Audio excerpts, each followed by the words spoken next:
పెళ్ళైనా పండగైనా వేడుక ఏదైనా పట్టుచీరల ప్రత్యేక వేదిక వారాహి సిల్క్స్.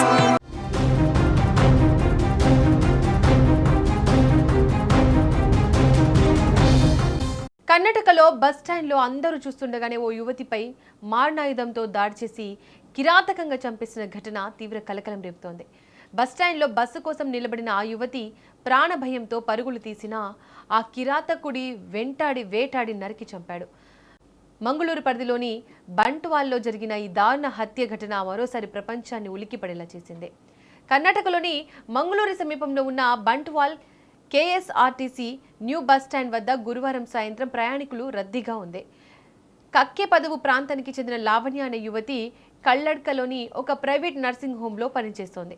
రోజులాగే తన డ్యూటీ ముగించుకొని ఇంటికి వెళ్లేందుకు బస్సు కోసం బస్టాండ్లో ఎదురు చూస్తోంది. అదే సమయంలో అక్కడికి వచ్చిన నిందితుడు ఒక్కసారిగా తన బ్యాగ్లో నుంచి పదునైన మారణాయుధాన్ని తీసి లావణ్యపై దాడికి తెగబడ్డాడు.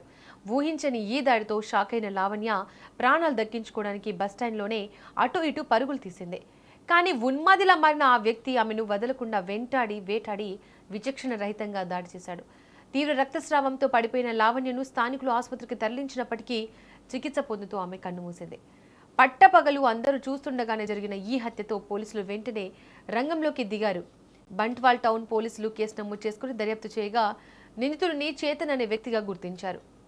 ఇక్కడ షాకింగ్ విషయం ఏంటంటే ఆ చేతన్ మృతురాలైన లావణ్యకు దూరపు బంధువే.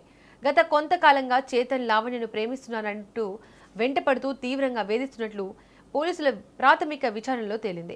లావణ్య అతని ప్రేమ ప్రతిపాదనను స్పష్టంగా తిరస్కరించింది. తనను కాదన్నదని కక్షను మనసులో పెంచుకున్న చేతన్ ఎలాగైనా ఆమెను అంతమొందించాలని పక్కా ప్లాన్తో పదునైన ఆయుధంతో బస్టాండ్కు వచ్చి ఈ ఘాతుకానికి ఒడిగట్టాడు. ఈ దారుణ దాడికి సంబంధించిన దృశ్యాలు అక్కడ సీసీటీవీలో మరియు స్థానికుల ఫోన్లలో రికార్డయ్యాయి. ప్రస్తుతం ఈ హత్యకు సంబంధించిన వీడియోలు సోషల్ మీడియాలో విపరీతంగా చక్కర్లు కొడుతున్నాయి.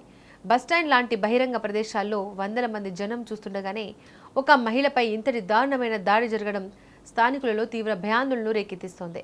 నగరంలో మహిళల భద్రతపై మరోసారి తీవ్రమైన చర్చ మొదలైంది. కాగా దాడి చేసిన వెంటనే నిందితుడు చేతన్ అక్కడి నుంచి పరారయ్యాడు. అతని కోసం పోలీసులు ప్రత్యేక బృందాలను ఏర్పాటు చేసి గాలింపు చర్యలు ముమ్మరం చేశారు. అతడు దొరికితేనే ఈ హత్య వెనుక ఇంకా ఏమైనా కారణాలు ఉన్నాయా అనే విషయాలు పూర్తిగా వెలుగులోకి వచ్చే అవకాశం ఉంది. ప్రేమ పేరుతో ఉన్మాదులుగా మారుతున్న కొందరు వ్యక్తులు ఎదుటి వారి ప్రాణాలను తీయడానికి కూడా వెనకాడడం లేదు.